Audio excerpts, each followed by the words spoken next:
The Mars orbital station hung in space like a giant metal wheel. Red planet Mars turned slowly below it. The year was 2157, and humans had spread across the solar system. June walked quickly down the curved hallway. His black uniform marked him as station security. Today was not a normal day. Today, aliens were coming to visit. "Officer June, report to Dock 7, said a voice through his earpiece.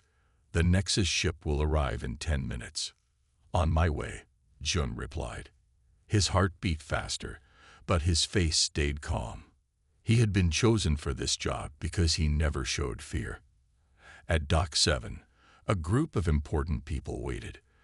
The station commander, some scientists, and a young woman June had never seen before. She wore the blue uniform of a translator. "I'm Sumi," she said, nodding to June. "I'll be helping the aliens talk to us." "First time meeting aliens?" June asked. Sumi smiled. "Third time. But the Nexus are different. Their culture is very old, very proud." A red light flashed above the airlock door. A voice announced, "Nexus ship docking complete." Everyone stood straighter. June moved his hand away from his weapon. It would not look good to seem ready to fight. The airlock door slid open with a hiss of air. Two tall figures stepped through. June had seen pictures of the Nexus, but nothing prepared him for seeing them in person. The first alien stood nearly 7 feet tall. Its skin was deep blue and seemed to shine like metal. Where a human would have hair, the alien had crystal-like growths that caught the light. Its eyes were large and purple with no whites, just solid color. "Ambassador Coral of the Nexus Confederation," Sumi announced. The second alien was smaller, maybe 6 feet tall. Its crystal growths were shorter and more delicate. June guessed this was a female or perhaps a younger Nexus. "And his daughter, Cyril," Sumi added. The ambassador spoke in a strange language that sounded like singing mixed with clicks. Sumi listened, then translated. "The ambassador thanks you for your welcome. The Nexus Confederation is pleased to strengthen ties with Earth and its colonies." The station commander stepped forward. "We are honored by your visit. We have prepared quarters for you and your daughter." As they walked from the dock, June stayed close to the aliens. He noticed how other station staff stared as they passed. Humans had only joined the larger galactic community 5 years ago. Many people had never seen aliens up close. "Officer June," the commander called. "You've been assigned as personal security for Ambassador Coral and Cyril during their stay." June nodded. "Yes, sir." The commander lowered his voice. "The Nexus requested you specifically. Did you know that?" "No, sir," June said, surprised. "I've never met any Nexus before. They asked for a human who had shown exceptional courage. Your record from the Europa incident fit their requirements." June tried not to think about Europa. The ice moon of Jupiter, the mining accident, the 20 people he had pulled from the collapsing tunnel while everyone else ran. Later, at the welcome reception, June stood against the wall watching the room. Sumi approached with a drink. "The ambassador has been talking about humans," she said. "He says we're special in the galaxy." "Special how?" "Our fear response. Most alien species freeze when they're truly afraid. It's built into their brains. But humans? We can push through fear." June sipped her drink. "The Nexus find it fascinating." June watched Cyril, the ambassador's daughter. She stood awkwardly among the humans, her crystal growths catching the light. "Why bring his daughter on a diplomatic mission?" June asked. Sumi's face grew serious. "I don't know, but I heard the ambassador tell the commander that she is very important to their people. He seemed worried about her safety." Suddenly, the lights flickered. Then they went out completely. In the darkness, someone screamed. For 10 seconds, the room was dark. June moved fast. He pulled out a small light and reached for his gun. "Everyone stay calm," he shouted. More screams filled the room. Something crashed. June pushed through the crowd toward where he had last seen the ambassador and his daughter. The emergency lights came on. casting red shadows across scared faces. June saw Ambassador Coral on the floor. Blue liquid leaked from a cut on his arm, but Cyril was nowhere to be seen. "The ambassador is hurt," June called, "and Cyril is missing." The station's security team rushed in. Medics came to help the ambassador. June spoke quickly into his radio. "Lock down the station. No ships leave. We have a missing alien VIP." Shumi pushed through the crowd and knelt beside the ambassador. He spoke to her in his singing language, his voice weak. "He says 5 attackers took Cyril." Sumi translated. "They wore masks. They used some kind of gas that made most people freeze in place." The station commander arrived, his face pale. "How did they get in? How did they cut our power?" "Someone helped them from inside," Jun said. "We need to check the security videos." In the security room, Jun and the commander watched the recordings. The cameras showed everything. 5 tall figures in black had entered the room when the lights went out. They moved straight to Cyril. The ambassador tried to protect her, but they hit him and took her away. Most people in the room stood still like statues, their faces frozen in fear. "What's wrong with everyone?" the commander asked. "Why didn't they move?" "The gas," Jun said, "but it didn't affect me much." The video showed the attackers taking Cyril through the service corridors. They reached a small ship docked at an emergency airlock. "That's a Vrax ship," Shumi said, looking over Jun's shoulder. "They're bad news." "Vrax?" asked the commander. "Reptile-like aliens, known for being fighters and thieves," Sumi explained. "They work for whoever pays them." The next video showed the small ship leaving the station quickly. "They cut our systems so we couldn't stop them," Jun said. "They planned this well."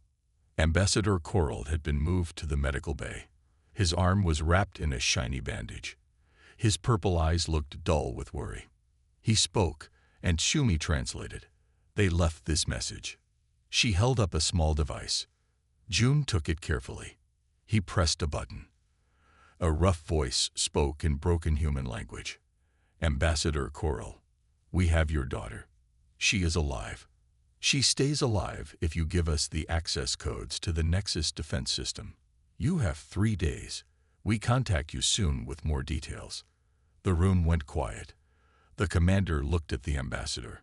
"We must call the Nexus government. They can send ships to find these Vrax." The ambassador shook his head. Suma listened to his reply. "He says no. The Nexus cannot act officially.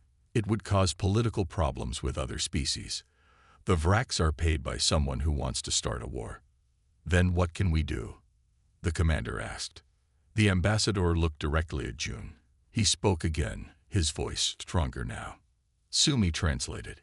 "He asks if brave humans might help where Nexus cannot. He says humans can resist the fear weapons the Vrax use." Jun met the ambassador's purple eyes. "Where did they take her, do you know?" The ambassador nodded slowly. He spoke, and Shumi listened carefully. "He thinks they went to Varek Station. It's in the asteroid belt, a place with no laws. Many bad aliens go there to hide." Jun stood up straight. "I will find her, ambassador, but I'll need help." For the first time, the ambassador's face changed. The crystal growths on his head glowed slightly brighter. "He says thank you," Sumi translated. "He says his daughter is more important than you know. She is the future of their people." The station commander shook his head. "This is not an official mission. Earth government won't help." Jun nodded. "I understand. I'll go alone if I must." "Not alone," said Sumi, stepping forward. "I know alien languages. You'll need me." The ambassador spoke again in his musical language. When he finished, Sumi turned to Jun. "He says Cyril has a special genetic trait. She is one of only 5 Nexus born with it in the last 100 years. Their race needs this trait to survive a disease that is killing them. That's why she is so important." The commander looked troubled. "I can't order anyone to go on this mission. It's too dangerous." "I'm not asking for orders," Jun said. I'm asking for volunteers." 2 hours later, Jun met with his small team in a quiet room. Shuma sat next to him, ready to translate if needed. Across from them sat 2 other humans. "I'm Juan," said a man with serious eyes and short gray hair. "I can fly any ship ever built." He didn't say more about himself, but Jun noticed old scars on his hands. "Bin," said the other volunteer, younger with quick eyes that never stayed still. "I'm good with computers and tech. I can hack into most systems." Jun nodded to them both. "Thank you for coming. This is not an official mission. If we get caught or killed, the station will say we acted alone." "Why are we doing this?" Bin asked. "For an alien we don't know." The ambassador had been quietly sitting in the corner. Now he stood and walked to the center of the room. He pulled out a small device and placed it on the table. It lit up, showing a 3D image of a young Nexus female, Cyril. Then the image changed to show a strange device. It looked like a small metal box with light coming from it. The ambassador spoke, and Sumi translated. "This is a fear projector. The Vraks use it to paralyze their enemies. All known species in the galaxy freeze when hit by its rays. All except humans." "Why doesn't it affect us?" Juan asked. "Human brains process fear differently," Sumi explained. "Where other species shut down, humans can still act." The ambassador continued speaking. "He says the Vraks don't just want defense codes," Sumi translated. "They want Cyril's genetic material. With it, they could create a weapon that targets only Nexus people. A genocide weapon," Jun said quietly. The room went silent. Then Bin spoke up. "I'm in. No one should have that kind of weapon." Juan nodded. "I'll fly us there." The ambassador reached into his pocket and pulled out a small crystal. He handed it to Jun. "A key to a ship," Sumi translated. "It's fast and has good weapons. It's docked at the far side of the station. No one knows it's there." Jun looked at his team. "We leave in 2 hours. Pack only what you need." Later, as they prepared the ship, Shuna found Jun checking weapons. "You didn't have to volunteer," Jun said to her. "Yes, I did," Shumi replied. "The ambassador trusted me to translate. But also," she paused, "when I was young, my family was trapped in a flood. Aliens from the Nexus saved them. I owe them." Jun nodded. He understood doing things because of old debts. Juan entered the weapons room. "Ship is ready. Bin has mapped our route to Varek Station. It will take 16 hours if we push the engines." "What's your story?" Jun asked him. "Why help?" Juan's face stayed calm. "Let's just say I know what it's like to be hunted. No one deserves that." He turned to leave, then added, "Especially not a child." As the team boarded the ship, the ambassador watched from a distance. His crystal growths glowed softly in the dim light. He raised his hand in farewell. The small ship detached from the station and turned toward the asteroid belt, toward Varek Station, toward danger. The ship moved fast through space. Stars looked like lines of light outside the windows. Juan sat at the controls, his hand steady on the panel. 8 hours to Varek Station, he said. "We should rest in shifts." Jun nodded. "Bin, you sleep first. Then Suma, Juan, and I will take the first watch." The ship was small but well built. It had 2 rooms, the control room at the front and a living space behind it. The walls were made of a strange metal that seemed to glow faintly. When Bin and Shumi went to rest, Jun sat beside Juan. "This ship is Nexus technology," Juan said. "Very advanced. I've never flown one before, but it feels alive somehow." "How do you know so much about ships?" Jun asked. Juan's eyes stayed on the controls. "Let's just say I've had jobs that required fast escapes." They sat in silence for a while. Then a light began to flash on the control panel. "What's that?" Jun asked. "A ship is scanning us," Juan said. His voice was calm, but his hands moved quickly over the controls. "Nexus Patrol." They might stop us. Can they tell who we are? Not yet. But if they look closer, they'll see this is the ambassador's personal ship. They'll wonder why we have it. June stood up. Wake Ben. We need his tech skills. Ben came quickly, still looking sleepy. When Juan explained the problem, Ben sat at the communications panel. I can send a false signal, he said. Make them think we're a different ship, but I need to know Nexus codes. Shumei entered the control room. I heard the alarm. What's happening? We need Nexus ship codes, June told her. Can you read their language? Sumi nodded. She went to a small screen on the wall that showed strange symbols. These are ship identification codes. I can read them. She worked with Ben for several minutes. The patrol ship came closer. On the screen, they could see it. A large blue vessel with crystal-like parts that glowed. They're hailing us, Juan said. Ready, Ben replied. Sending false codes now. They waited. The patrol ship slowed down.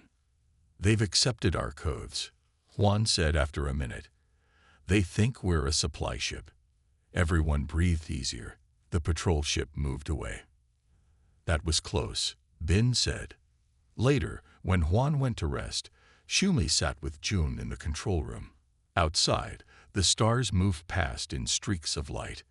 I've been thinking about what the ambassador said, Shumei told June. About humans being different. How we handle fear. Shumei nodded. In alien biology books, they explain it.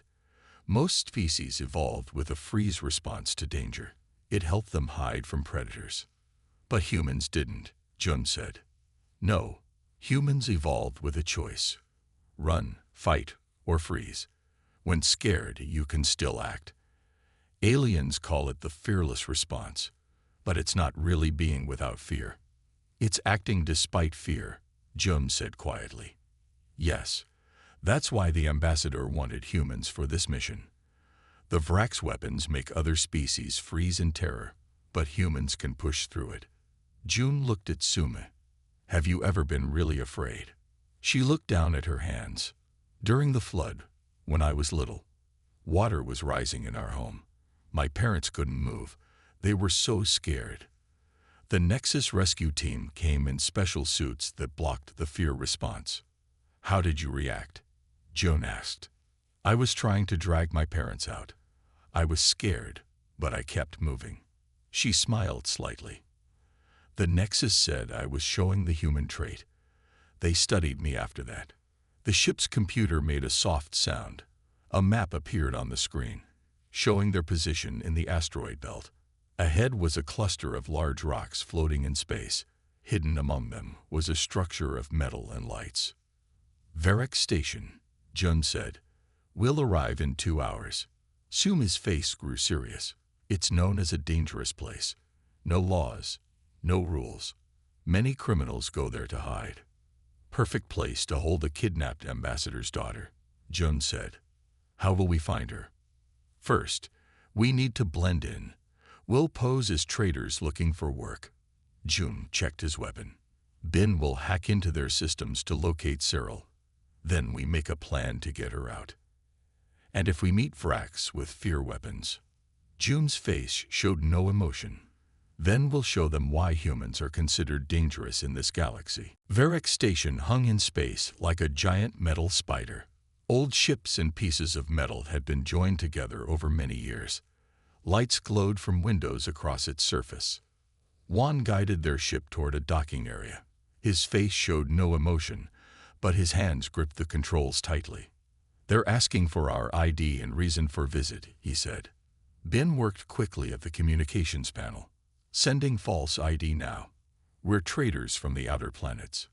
A rough voice came through the speakers. Docking permission granted. Bay 17. Pay fee on arrival. The ship slid into a metal dock. The team gathered near the exit door. They had changed into simple clothes that wouldn't attract attention. Each person carried hidden weapons. Remember, Jum said, we're traders looking for work. Stay together. Don't react to anything you see. They stepped onto Varek Station. The air smelled strange, like metal and too many different species living close together. The walls were dirty and covered with signs in many languages. They walked through crowded hallways. Aliens of all types moved around them. Some with too many arms, some with scales instead of skin, some that floated instead of walked. The market area is ahead, Shuma said quietly. It's a good place to gather information. The market was a large open space with hundreds of small shops. The noise was loud. Shouting, strange music, the hum of machines. Bright lights hung from the ceiling, throwing colored shadows across the crowd. I need to find a data point, Bin said. A place to connect to the station's systems. They found a small food shop with a computer terminal. While the others ordered drinks, Bin pretended to check messages. His fingers moved quickly over the screen. After a few minutes, he rejoined the group at a table in the corner. I found something, he whispered. There's a secure area in the lower levels. Extra power is going there, and it has new security. That's where they'd keep her, Jun said. Suddenly, a shadow fell across their table. They looked up to see a human woman standing there. She had short black hair and cold eyes. You're new here, she said, and you're asking about the lower levels. That's dangerous. Jum's hand moved toward his hidden gun. We're just traders looking for work. The woman smiled, but her eyes stayed cold. No, you're not. I know trader talk. You're something else. She sat down without being invited. I'm Mira. I work here. What kind of work? Shumi asked. The kind that pays well, Mira replied. And I think you might pay well too. Especially if you don't want me to tell the station security about 4 humans asking strange questions. Jun and Juan exchanged looks. Then Jun nodded slightly. We're looking for someone, he said. A Nexus female, young. Mira's eyes widened. The ambassador's daughter. You're either brave or stupid. The Vraks have her. You know about that? Shumi asked. Everyone in the underworld knows. The Vraks aren't quiet about their big score. Mira leaned closer. They have her in a special chamber.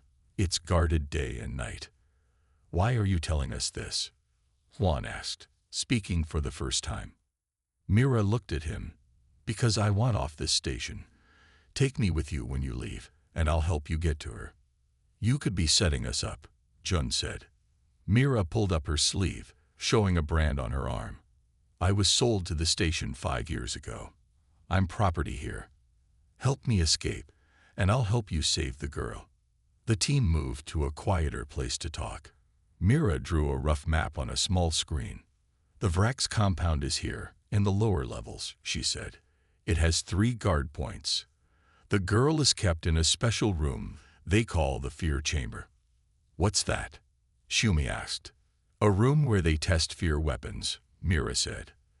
They're using her to improve the technology, making it work better on Nexus biology. Jun studied the map. We need to get past the guards, find Cyril, and get out without raising alarms. Impossible, Mira said. But I know a maintenance tunnel that goes near their compound. It's a start. Bin looked nervous. We should go soon. I saw a message in their system. They're planning to move her tomorrow. Jun nodded. Tonight then. We go in when the station's night cycle starts. He looked at each person in turn.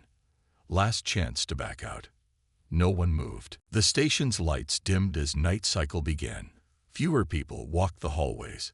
The team moved quietly, following Mira through narrow passages. This way, she whispered. She opened a small door that led to a dark tunnel. Maintenance workers use this. It goes near the Vraks area. They crawled through the tunnel. It was hot and smelled bad. Pipes ran along the walls, carrying water and air throughout the station. After 20 minutes, Mira stopped. Up ahead is a vent that looks into the Vraks compound. Jun moved to the front. Through the vent, he could see a large room. 3 Vraks stood guard. They were tall with green scaly skin and long tails. Their yellow eyes moved constantly, watching for danger. I count 5 more in the other room, Juan whispered, looking through another vent. Bin pulled out a small device. I'm scanning for electronic locks. There are many, but I can hack them if I get close enough. Where is the fear chamber? June asked Mira. She pointed down the tunnel. Keep going. It's at the end of their compound. They moved forward slowly. Soon they reached another vent. June looked through, and his heart beat faster. Below was a room with strange machines. In the center stood a clear glass chamber. Inside it was Cyril. The young Nexus looked weak. Her blue skin had turned pale, and the crystal growths on her head were dull. She sat on the floor, her arms wrapped around her knees. Around the chamber, Vrac scientists worked at control panels. One pressed a button, and a soft light filled the chamber. Cyril suddenly stiffened. Her mouth opened in a silent scream. They're testing the fear weapon on her, Shumi whispered, her voice angry. How do we get in? June asked. Bin studied his device. There's a door to that room from the maintenance area, but it has an alarm. I can disable it, Mira said.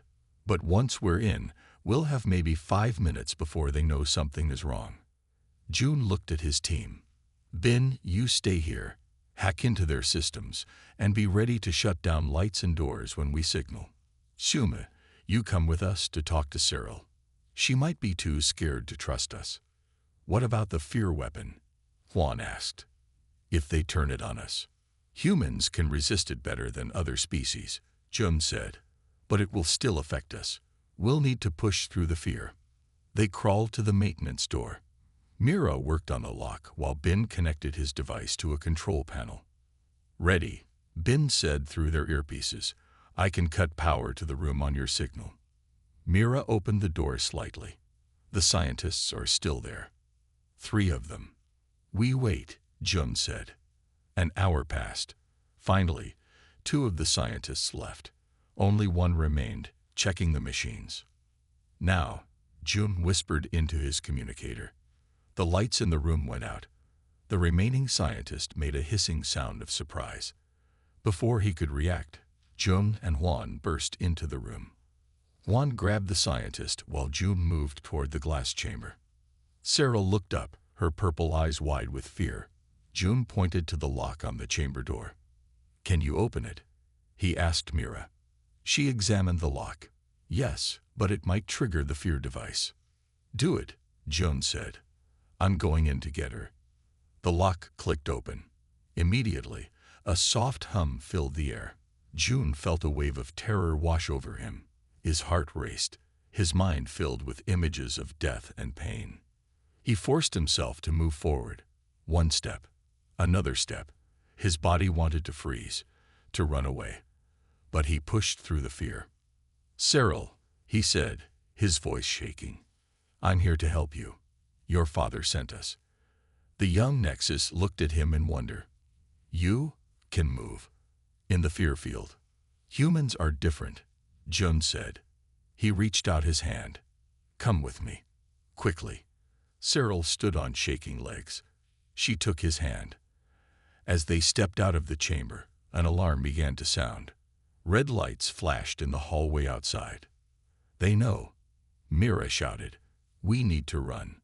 Jun picked up Cyril in his arms. Her weight was surprisingly light. Which way? Back to the tunnel, Juan said, still holding the scientist. The team ran toward the maintenance door. Behind them, they heard shouts and the sound of running feet. The Vracs were coming. The team ran through the maintenance tunnel. Alarms screamed behind them. Cyril clung to Jun's back, her thin arms wrapped around his neck. Faster, Juan called from the front. They're sealing doors throughout the station. They reached a junction where 3 tunnels met. Bin's voice came through their earpieces. Turn right. I've mapped a path to the ship. They turned right and kept running. The tunnel ended at a large door. Juan pushed it open, and they entered a busy storage area. Workers stopped to stare at them. Act normal, Shumi whispered. Walk, don't run. They moved quickly through the storage area. Cyril had pulled a hood over her head to hide her blue skin and crystal growths. She walked between Jun and Sumi, keeping her head down. Are you hurt? Shumi asked her quietly. No, Cyril replied in a soft voice. Just weak. The fear field drains energy. Suddenly, a voice blared over the station speakers. Alert. Dangerous criminals have taken a Nexus hostage. All security to levels 3 through 7. Seal all exits. They're lying, Mira said, trying to turn the station against us. They reached another maintenance door. This one led to a lower level that connected to the docking bays. Bin was waiting for them there. We're about 10 minutes from our ship, he said, but security is everywhere. What did you learn from their systems? June asked. Bin looked nervous. The Vraks were paid by someone to get Cyril, someone powerful who wants to hurt the Nexus people. Cyril spoke up. It's more than that. They want my genetic code. Her voice was weak but clear. My people have been dying from a disease. My genetic pattern has the cure. If the Vraks get it, they could make a weapon that would kill all Nexus. Who would do that? Shumi asked. Other species who fear our technology. Cyril said. We are advanced compared to others. A group of workers walked by. The team waited until they passed, then continued toward the docking bays. They were in a narrow corridor when footsteps sounded behind them. 6 Vraks guards appeared, weapons ready. Run, June shouted. They sprinted down the corridor and turned into a large maintenance room filled with machines. The door slammed shut behind them. I locked it, Bin said, but it won't hold for long. There's another exit, Mira said, pointing to a door on the far side. It leads to the docking bays. Heavy banging came from the door behind them. The Vraks were trying to break through. Go, Juan said suddenly. I'll hold them here. June stared at him. That's suicide. Juan pulled out a weapon that had been hidden under his jacket. It was advanced military grade. I was Earth Special Forces before I left. I know how to slow them down. Before they could argue, the banging got louder. The door began to bend inward. Go now, Juan ordered. June nodded. We'll wait for you at the ship. No, you won't, Juan said with a small smile. But thanks for saying it. The team ran toward the far door. As they reached it, Mira suddenly pulled out a small weapon and pointed it at Cyril. Stop, she said. Her cold eyes were now hard and cruel. She's coming with me. Mira. Shun gasped. What are you doing? Did you really think I was a slave here? Mira laughed.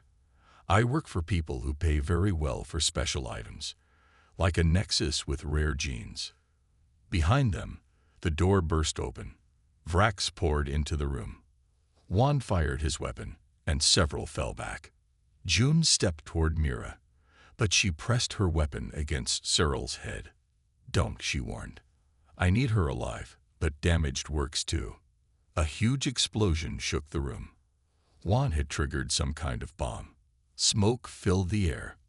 In the confusion, Bin leaped forward and knocked Mira's arm. Her weapon fired, but missed Cyril. June grabbed Cyril and pulled her away. Shuma and Bin ran for the exit. Through the smoke, they saw Juan fighting the Vraks, keeping them back. He's giving us time, June shouted. Don't waste it. They ran through the door and sealed it behind them. The sounds of fighting faded as they raced toward the docking bays. What about Mira? Bin asked, breathing hard. She chose her side, June said grimly. And we chose ours. The docking bay was bright with flashing red alarm lights. June, Suma, Bin, and Cyril hid behind large containers, watching guards run past. Our ship is in Bay 17, Bin whispered, just across this open area. June looked at the space they needed to cross. It was wide and open, with no place to hide. 4 armed guards stood by the entrance to Bay 17.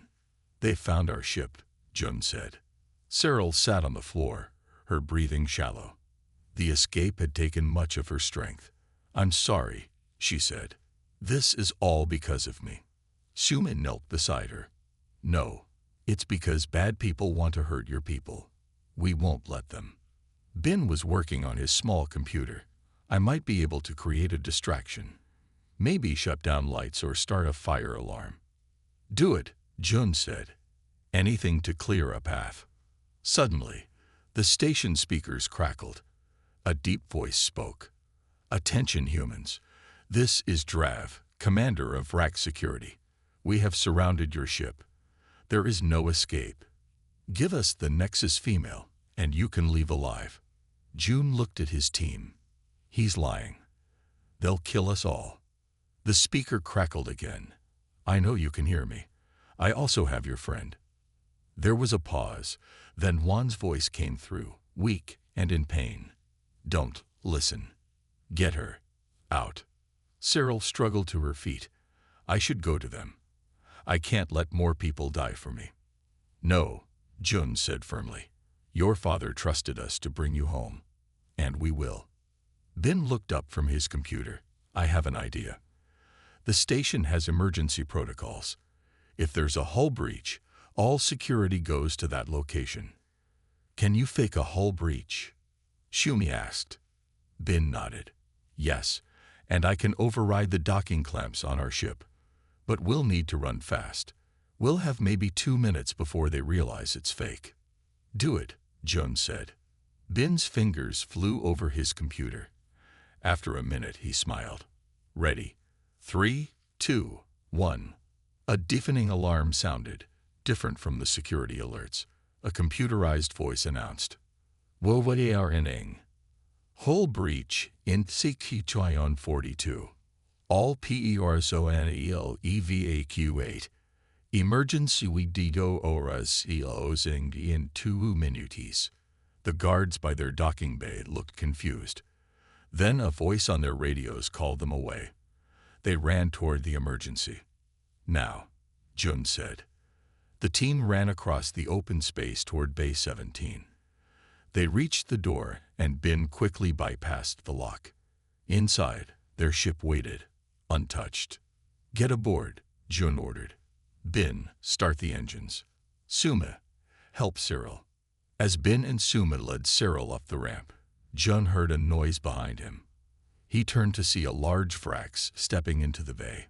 This one was bigger than the others, with darker scales and yellow eyes that seemed to glow. Commander Drav, Jun guessed. The Vrax smiled, showing sharp teeth. Smart human, but not smart enough. He held up a small box with a button. Fear device. Advanced model. Let's see how fearless you really are. He pressed the button. A wave of terror hit Jun like a physical blow. His heart pounded. His breath came in gasps.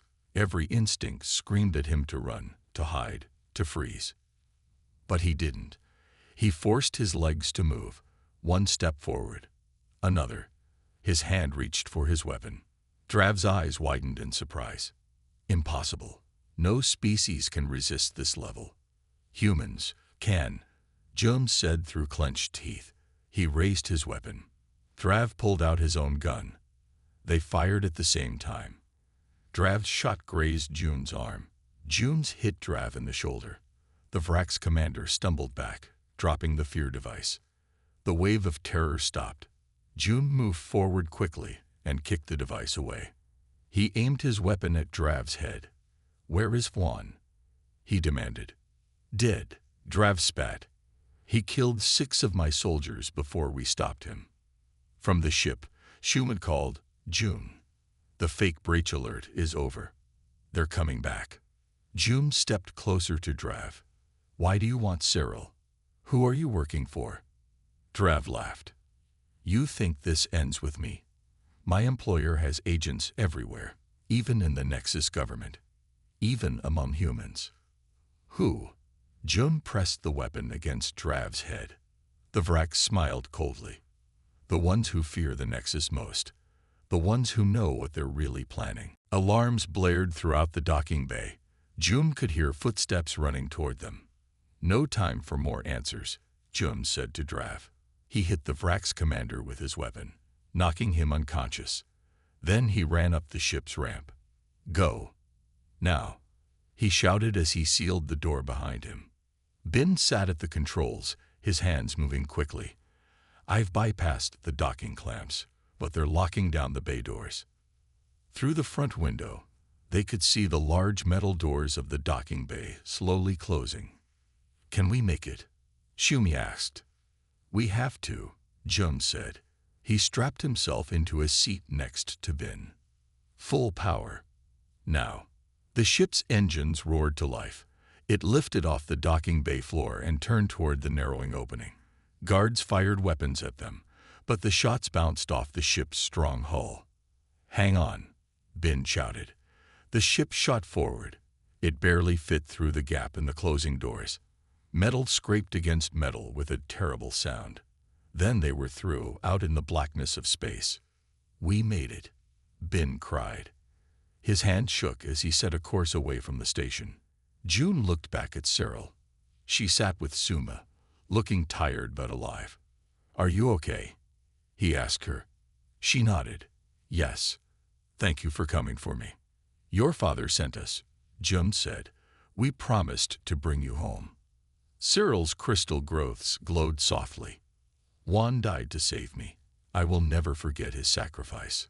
None of us will, Shuma said quietly. As their ship sped through space, they watched for signs of pursuit, but no ships followed them. Strange, Bin said. I expected them to chase us. Maybe Drav's employers don't want to draw more attention, Jun suggested. For 2 days, they traveled toward Mars. Cyril grew stronger each day. She told them more about her people and the disease that threatened them. My genetic pattern can help create a cure, she explained. Without it, my species might die out in 100 years. And someone wants that to happen, Sumi said. But who? There are species who fear the Nexus, Cyril said. They think we are too powerful, too advanced. They fear what we might become. On the 3rd day, they received a message from Ambassador Coral. His face appeared on their screen, the crystal growths on his head shining brightly. You have done it, he said. Our sensors detect your ship approaching Mars. Is my daughter safe? I am here, Father, Cyril said, moving in front of the screen. These humans saved me, but Juan died to protect me. The ambassador bowed his head. His sacrifice will be honored by all Nexus. When they reached Mars, 3 Nexus ships met them. They followed these ships to the orbital station where they had started their journey. The ambassador was waiting when they docked. He embraced his daughter, the crystals on both their heads glowing with the same light. Then he turned to the 3 humans. You have done something no other species could do. You faced fear weapons and still acted. You showed courage beyond measure. We just did what was right, Jun said. The ambassador shook his head. It was more than that. Your actions have changed how the Nexus see humans. 1 week later, the team stood in a grand room on the station. Many important people were there, human leaders and Nexus officials. Ambassador Coral stood at the front with Cyril beside him. Today we honor these humans, the ambassador announced. They have shown us that humans have a special strength, not fearlessness, but the ability to act despite fear. He turned to Jun, Suma, and Bin. The Nexus Confederation offers you positions in a new joint security force. Humans and Nexus working together to keep peace in the galaxy. Jun looked at his friends. They nodded. We accept, he said. Later, as they looked out at the stars, Shumi stood beside Jun. Do you think we'll find out who was really behind the kidnapping? She asked. Yes, Jun said. That's our next mission. Cyril joined them. She looked stronger now, her blue skin bright, and her crystal growths gleaming. There's something else you should know, she said. When I was captive, I saw test results. They showed something strange about human DNA. What? Shumi asked. It shares patterns with ancient Nexus genetic code, Cyril said. As if, long ago, our species were somehow connected. Jun and Sumi exchanged surprised looks. Maybe that's why humans can resist fear like the Nexus once could, Cyril continued. Maybe we are not so different after all. Outside the window, stars stretched into infinity. full of mysteries waiting to be solved.